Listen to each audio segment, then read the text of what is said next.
Y ya estamos con el ministro de Trabajo y Seguridad Social, Pablo Mieres. Estaremos hablando obviamente de temas de actualidad. Y acá se va a rueda de prensa a las 17:30 para hablar de esta propuesta que desarrolló en la pasada jornada el PIT-CNT de, bueno, proponer un plebiscito para esta reforma. Y bueno, a partir de eso es que usted se va a expresar. Gracias por acompañarnos. Yo sé que todo está esperando a las 17:30, pero lo tenemos acá. Así que me imagino que algo nos va a adelantar. Sí, cómo no.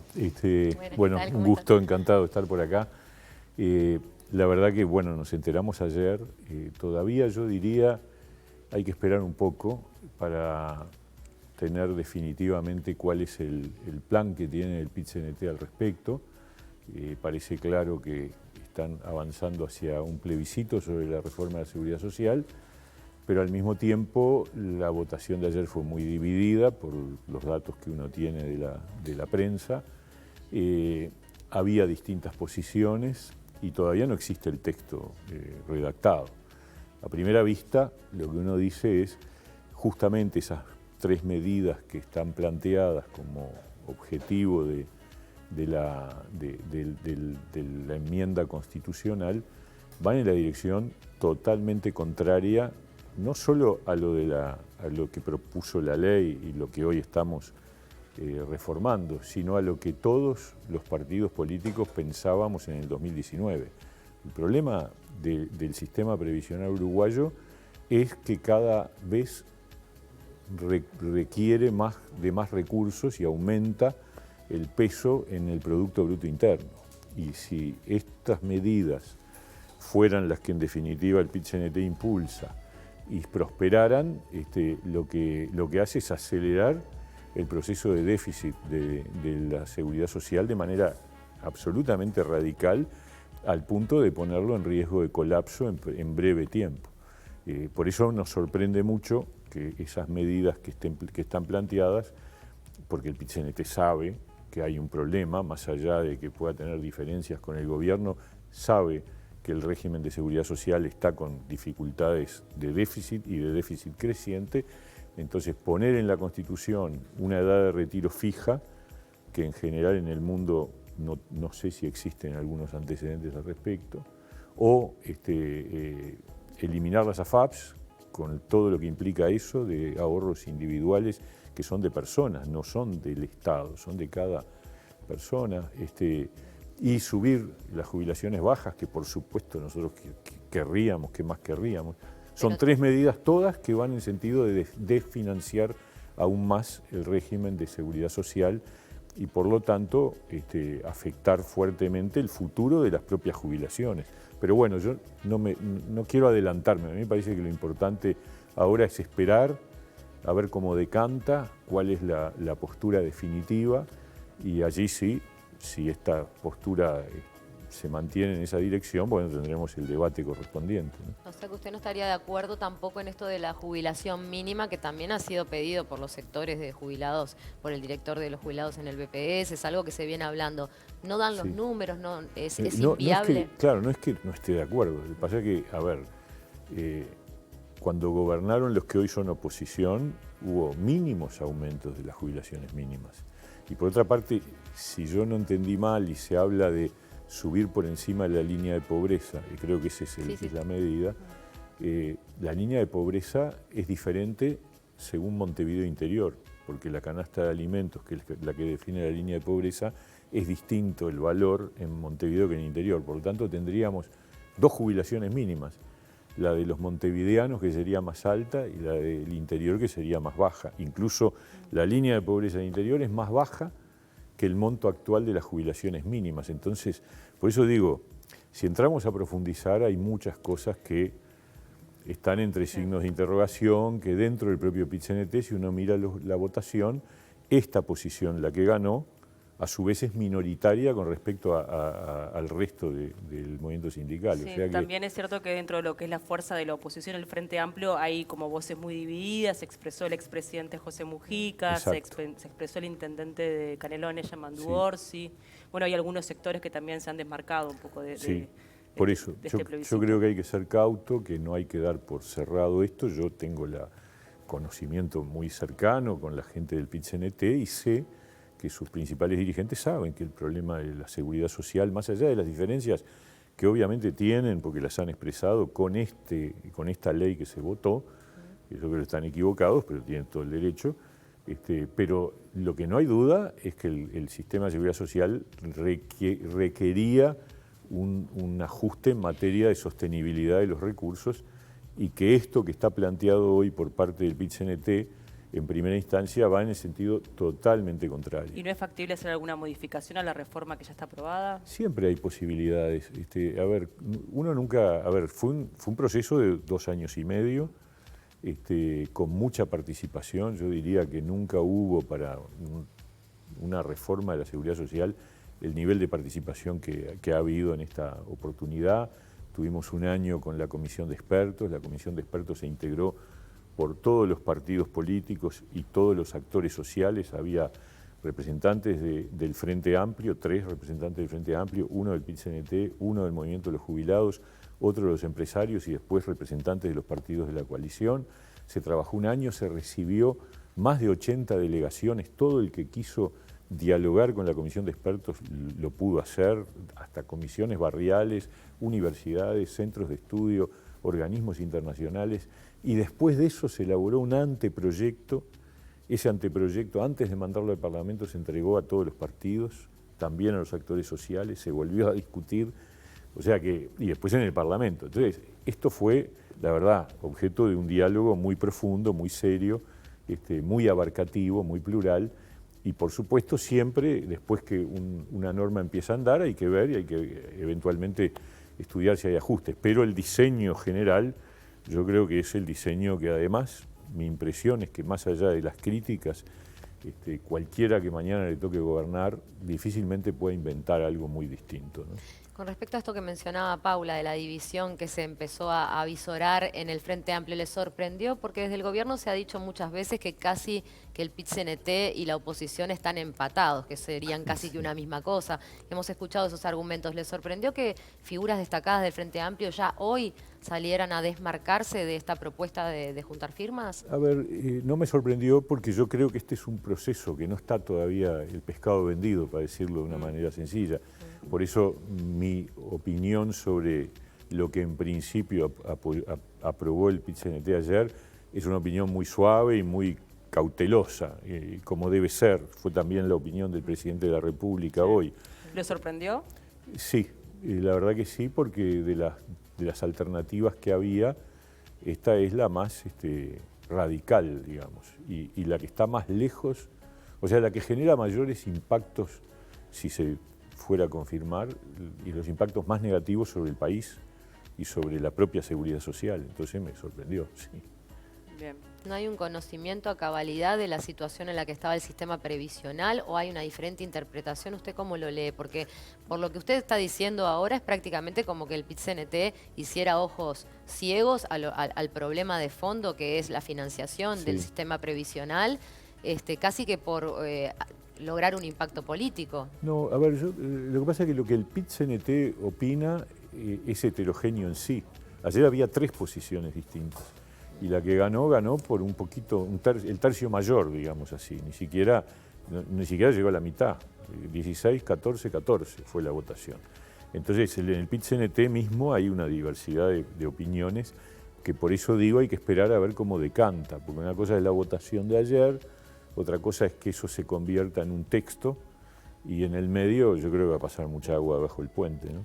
Hablemos un poco de cómo se viene implementando esta reforma. Se están dando como los primeros pasos, ¿no? Sí. Esto va a llevar, es un proceso que lleva años. Es verdad, absolutamente, porque se eligió hacer así, hacer una reforma que fuera gradual, que no afectara la situación de los trabajadores que estaban más cerca de la jubilación, y yo diría, hablando de los nuevos efectos, hay un efecto muy beneficioso para una enorme cantidad de uruguayos, que es la compatibilidad entre la jubilación y el trabajo.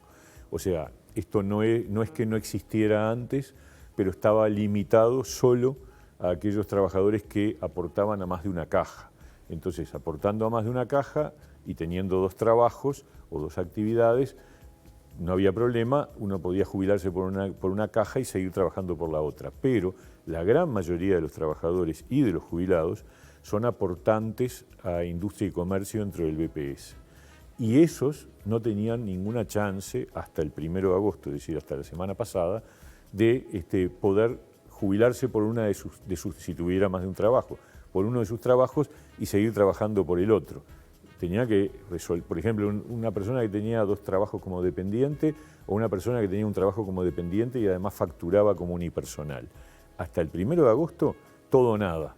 O sea, el día que te retirás de todo, a pesar de que es cada vez más frecuente y además es el proceso vital de cada uno, que el envejecimiento es un proceso gradual. Uno no pasa de 100 a 0 de un día para el otro, por suerte, y mucha gente querrá, sí, irse y dejar de trabajar y retirarse y tiene todo el derecho de hacerlo.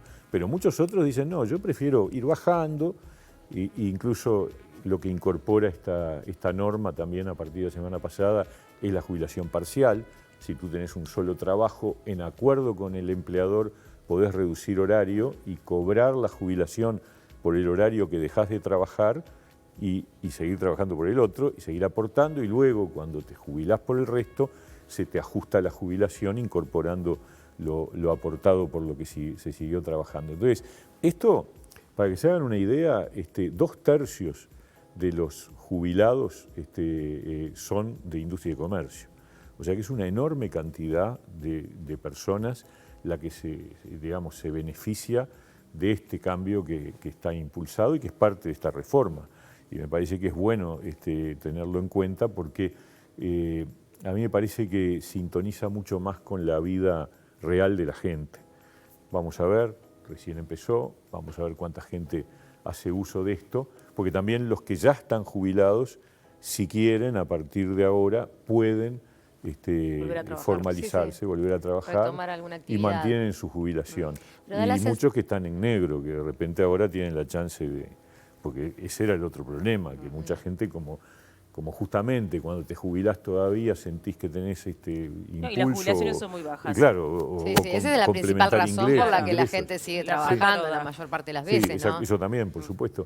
Entonces, me parece que va a tener un impacto importante, ¿no? ¿Y cómo ve este problema que fue planteado cuando se pusiera en marcha esta reforma de que ya pasaba en el Uruguay, que muchas veces no había movilidad dentro del trabajo por personas mayores que permanecían en sus cargos? Ahora están amparados por la nueva ley para permanecer aún más. ¿Esto no va a traer cierta rigidez al mercado laboral? Bueno, no es lo que ahí hablo tomando en cuenta lo que han dicho los expertos que trabajaron en el proyecto. Ellos estudiaron las experiencias en otros países, la experiencia comparada, y no hay evidencia que diga que porque los más veteranos se quedan un poco más o parcialmente, eso afecte el ingreso de otros. Eso es lo que hay en los estudios comparados. Y como ejemplo, yo creo que el ejemplo que puede indicar cómo eso es así es lo que pasó en Uruguay, por ejemplo, con la incorporación de la mujer al mercado de trabajo. O sea, hace décadas, unas cuantas décadas por suerte atrás, la mujer participaba muy poco en el mercado de trabajo. Eso fue cambiando radicalmente y de hecho todavía tenemos una brecha de participación, pero la incorporación de las mujeres al mercado de empleo ha sido muy importante. Pero no había la pérdida vertiginosa de puestos de trabajo que hay hoy por la tecnología. A ver, eso también es discutible, pero déjame terminar el razonamiento y vamos después a eso otro. Y la mujer se incorporó, las tasas de empleo y las tasas de actividad aumentaron significativamente y la tasa de actividad y de empleo de los varones no cayó. ¿Qué quiere decir? Y quiere decir que el sistema laboral es elástico y que tiene capacidad para incorporar. Ahora, con respecto a las nuevas tecnologías, yo soy de los que cree que al revés, que cuando hay avances tecnológicos, y creo que la evidencia empírica habla a favor de esta tesis, no es que caen los puestos de trabajo, es que cambian, aumentan.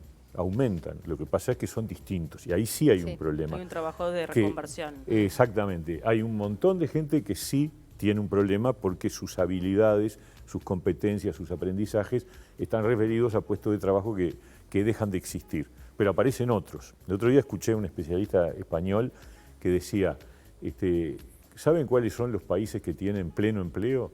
Los que tienen mayor incorporación tecnológica en su mercado laboral. Claro, eso es irrebatible. Entonces, ¿qué quiere decir eso? Quiere decir que los saltos tecnológicos aumentan tipos de trabajo, pero claro, tipos de trabajo con diferentes requerimientos. Y ahí sí tenemos un problema que tiene que ver con dos cosas. Una, con la reforma educativa, porque en definitiva la educación formal tiene que preparar a las nuevas generaciones para el nuevo mercado de trabajo, y eso muchas veces no ocurre.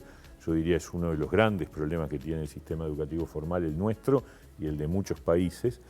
Y por otro lado, tenemos que tener un sistema de capacitación laboral y de reciclaje que tenga la capacidad de pronosticar y preparar a la gente no para cualquier cosa, porque a veces el problema es que se dan cursos de capacitación laboral para roles que tampoco se reclaman, ¿no? Bueno, ahí INEFOP tiene un gran desafío, sin lugar a dudas. Hablando del trabajo, preguntarle por la recuperación laboral, ¿no? Sí. Venimos con números muy complicados, tuvimos una pandemia en el medio, una sequía que nos sigue afectando, sobre todo a determinados sectores laborales. Sí, mira, los números son así. Los datos del primer semestre del 23, esto tomando siempre como fuente el Instituto Nacional de Estadística, en tasa de actividad, tasa de empleo y tasa de desempleo, son los mejores desde 2017 a la fecha.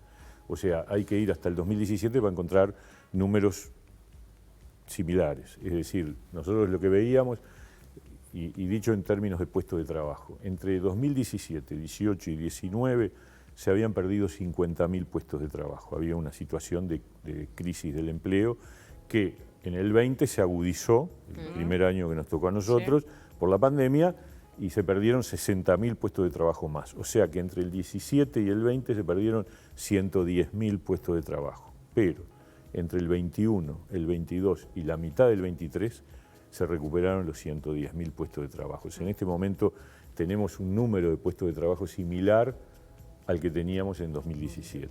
Y eso es una gran cosa que ha demostrado que el Uruguay ha tenido una gran capacidad de recuperación del empleo. No de la recuperación salarial, ¿no? También hay que hacer una distinción. Es verdad, hay más trabajo, pero no hay una recuperación salarial. Exacto. Sí hubo, y antes de ir a lo de la recuperación salarial, que me parece importante decir alguna cosa al respecto, lo otro que hubo fue un aumento de la formalidad, que eso sí llamó la atención incluso a nivel internacional, porque Uruguay tenía una tasa de informalidad del 25% antes de la pandemia y ahora tenemos un 20%.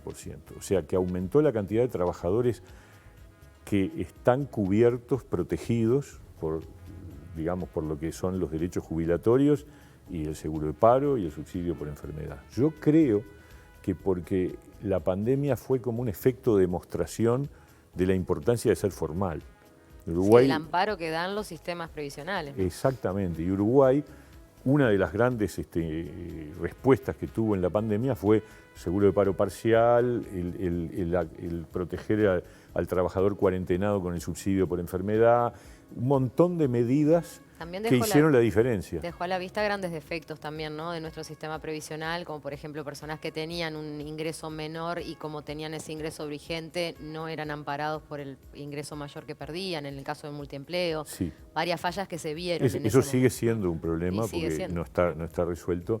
Lo resolvimos para el caso de las trabajadoras domésticas, pero no está resuelto en general. Es un tema también de saber cuánto podemos destinar a esa cobertura, pero hay un dato que es brutal, que es que uno va a América Latina y dice nosotros tenemos un 80% de formalidad y se encuentra con países que es al revés, que tienen un 20% de formalidad. Sí, o que no tienen sistema previsional. Exacto. Prácticamente. Y sí. los seguros de paro... Bueno, pero comparemos por arriba, ¿no? Claro, vamos a compararnos comparados para arriba, está bien, comparados para arriba, el Uruguay tiene más informalidad que los países europeos, pero no mucha más. Los europeos están entre el 10 y el 15, Uruguay está en el 20. Bien. Pero sí, nos queda camino por hacer. Y nos queda pendiente lo de la recuperación salarial. Sí, sí. Ahí el tema, efectivamente, cuando vino la pandemia, incluso hubo un acuerdo firmado por las partes, PIT-CNT, cámaras empresariales y gobierno, de aceptar que si la economía caía, esto se firmó en julio del 20, el 6 de julio de 2020, en el Consejo Superior Tripartito, iba a haber una afectación en el salario. O sea que eso asumimos todos que nos iba a pasar. Y efectivamente, a julio del 21 hubo una caída de alrededor de 4 puntos en el salario de la gran mayoría de los trabajadores privados. Hubo sectores que no, hubo sectores que nunca perdieron, pero son minoritarios. La mayoría tuvo una caída de 4 puntos entre julio del 20 y julio del 21. Y ahí comenzó la recuperación. Y efectivamente el año 22 cerró con un promedio de un índice medio de salarios por encima de inflación. Ahí ya hubo una recuperación, la 9ª ronda planteó una parte de la recuperación y la 10ª ronda, la que empezó ahora, establece, de acuerdo a los lineamientos que nosotros dimos desde el Poder Ejecutivo, que estos trabajadores, que ya no es 4, ya tienen un 2, promedio un 2 de pérdida, entre julio del 24, es decir, julio del año que viene, y enero del 25, van a completar la recuperación. Eso es lo que se planteó y es lo que se está negociando ahora y seguramente es lo que va a salir. Y en el sector público se acordó el año pasado un convenio colectivo con COFE, también con la Coordinadora de Sindicatos de la Enseñanza, con lo cual también está en proceso de recuperación. O sea, nosotros vamos a terminar el periodo habiendo recuperado el salario real de los trabajadores, salvo un pequeño grupo relacionado con el turismo que viene más rezagado, que es un 5% del total. Ministro, pero hay un aumento entonces en el mercado laboral por lo que usted está diciendo en comparación desde el 2017. Hay una recuperación salarial a pesar de que pasó una pandemia. Sí. ¿Por qué aumenta la conflictividad laboral? Bueno, ¿Por las rondas de salario? Acá hay dos razones, para mi modo de ver, ¿no? O sea, esto cada uno analiza como... Es verdad que aumentó la conflictividad, claramente, es notorio, pero yo creo que la conflictividad tiene dos causas distintas. Una es la conflictividad laboral en sentido estricto, es decir, aquella que surge de que despiden a unos trabajadores o que no le dan un aumento o que hay beneficios que se pierden, todas esas cosas que son propias y que obviamente... Que además el modus operandi se ha modificado con la LUC también. Bueno, eso sí, ciertamente, la ocupación está limitada a casos muy excepcionales, pero lo cierto es que independientemente de eso, que además no ha cambiado mucho, en realidad ayer justamente estábamos estudiando esos datos y la verdad el 70% de las ocupaciones que ha habido en este periodo, el 70%, es decir, 70 porque hubo unas 100, 108 en total, el 70% son de establecimientos educativos públicos y el 80% son de instalaciones del sector público, cosas que ya estaban prohibidas en la época de los gobiernos del Frente Amplio, pues las ocupaciones de los establecimientos públicos estaban prohibidas en la época de los gobiernos anteriores, no cambió con la LUC, eso ya estaba. Bueno, el 80% de los casos que ocurrieron tuvo que ver con el sector público y el 70% de ellos son liceos y centros de estudio públicos. Y ahí viene la explicación de la conflictividad. Acá tenemos dos tipos de conflictividad. Una es la laboral en sentido estricto, que yo creo que no se ha disparado demasiado, aunque ciertamente cuando hay una ronda salarial tiende a incrementarse porque están en la pulseada, y la otra es la político-ideológica. Es decir, hay una serie de conflictos, entre ellos nada más ni nada menos que los paros generales que se hicieron en este primer semestre de este año, que están motivados por una oposición de la central sindical a las políticas, a las reformas del gobierno. Y no tienen nada que ver, a ver, por ejemplo, el caso de las movilizaciones de Federación ANCAP contra la Asociación por el Cemento. Sí. Ahí no hay en juego ninguna pérdida laboral, ni de puesto de trabajo, ni de salario, ni de beneficios. Están todos garantizados. ¿Qué es? Es ideológico. Estábamos en contra de la privatización, que no lo es, pero estamos en contra de la privatización de ANCAP, no sé qué. Reforma de la Seguridad Social. 2 paros generales se produjeron en contra de la reforma de la Seguridad Social. No había nada de discusión en el sentido de beneficios o problemas de empleo a cambio de eso. Que es válido también, ¿no? Pero es otro tipo de conflictividad. Es una conflictividad con la que es muy difícil lidiar, porque... O resolverla rápidamente, por lo menos. Pero es que además nosotros estamos llevando adelante un programa que fue acordado y que fue votado por la gente y que lo tenemos que cumplir. Entonces, transformar la educación fue parte de lo que dijimos que había que hacer y estamos haciéndolo. Bueno, 70 ocupaciones de centros de estudio públicos. ¿qué le vamos a hacer? Paros generales contra la transformación educativa, reformar la seguridad social, había que hacerlo. 2 paros generales por la reforma de la seguridad social. Entonces, todo eso suma en la conflictividad, pero obviamente es una conflictividad de un tipo totalmente diferente y donde es muy difícil resolverlo porque nosotros no vamos a abdicar de lo que la gente votó que había que hacer. Hablando un poco de los actos fundamentales que tiene el PIT-CNT, voy a hablar del 1 de mayo, allí se puso sobre la mesa lo de la reducción de la jornada laboral, Sí. que además es la consigna de la jornada, la que estamos utilizando en el día de hoy. Tenemos opiniones bien diversas por parte de los televidentes. Sí. ¿Lo han estudiado? Sí, a ver, es un tema que ha entrado en el mundo del trabajo, no solo ahora está planteado por el PIT-CNT, sino que en general en el mundo. Lo que nosotros decimos es, esto no se puede resolver como regla general, es un tema que si se pone arriba de la mesa tiene que haber también arriba de la mesa la discusión de la productividad, porque lo que se plantea es reducir la jornada laboral sin perder ingresos. Sí, claro. Si no, No no tiene sentido. Bien.